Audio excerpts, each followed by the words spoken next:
যেই মাত্র স্পেন ফিলিস্তিনিদের পাশে দাঁড়ানোর চেষ্টা করলো, সেই মুহূর্ত থেকে একটা সেকুলার ডেমোক্রেটিক খ্রিস্টান দেশ স্পেনের উপর কি জুলুম নেমে আসা শুরু করলো। সেই লিবারেল স্পেনের উপর এখন অর্থনৈতিক চাপ শুরু হয়ে গেছে। প্রশ্ন হলো, হুট করে এত চাপ কেন?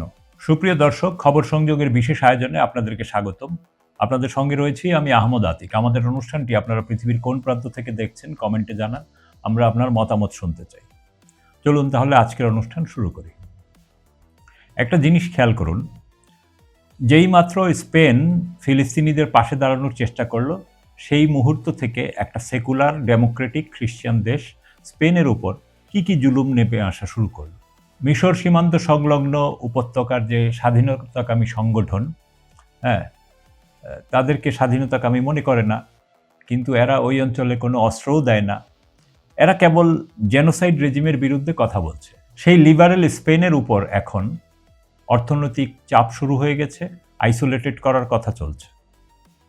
হুট করে মরক্কো থেকে লাখ লাখ মানুষ স্পেনে অভিবাসী হয়ে আসা শুরু করছে। একদম হুট করে জিব্রাল্টার প্রণালী দখলের চেষ্টা চলছে। মধ্যপ্রাচ্যের বিশেষ গোষ্ঠী যারা ইরাক ও সিরিয়া প্রায় দখলে নিয়ে গিয়েছিল, তারাও স্পেনকে থ্রেট করছে।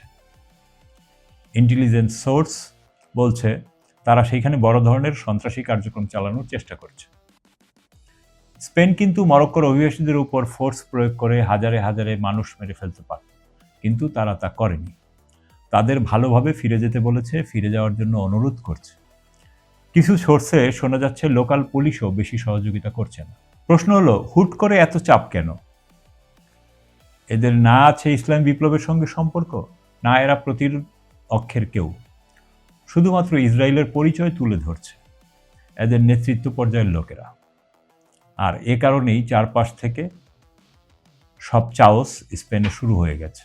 এখান থেকে এই প্রমাণ হয় যে আপনি সমাজতান্ত্রিক নেতা হন, গণতন্ত্রের নেতা হন বা ইসলামী শাসন ব্যবস্থার নেতা হন, কিছু যায় আসে না। আপনি ইসরায়েল বিরোধী মানসিকতা রাখলেই সেটা তাদের রেড লাইন। আর এর থেকে এও প্রমাণ হয় যে এই আমেরিকা ইসরায়েলের সঙ্গে যারা সম্পর্ক রাখে, তারা আসলে এদের পাপেট হয়েই এদের সার্ভ করে। আর এজন্য এদের উপর নিষেধাজ্ঞা নেমে আসে না, কোনো চাপ আসে না। এরা তথাকথিত উন্নত জীবনযাপন করে, শর্ত একটাই, মিশর সীমান্তের ফিলিস্তিনি উপত্যকার বিষয়ে চুপ থাকতে হবে, কার্যকর কোনো পদক্ষেপ নেওয়া যাবে না। এটাই হলো অ্যাবস্টেইন রেজিম ও তাদের গোলামদের সম্পর্ক। আপনার মতামত কি? কমেন্টে জানান। ভিডিওটি লাইক করুন, শেয়ার করুন এবং চ্যানেলটি সাবস্ক্রাইব করে বেল আইকনে ক্লিক করুন, যেন পরবর্তী খবর মিস না হয়। দেখা হবে পরের অনুষ্ঠানে। ততক্ষণ সুস্থ থাকুন, ভালো থাকুন। খোদা হাফেজ।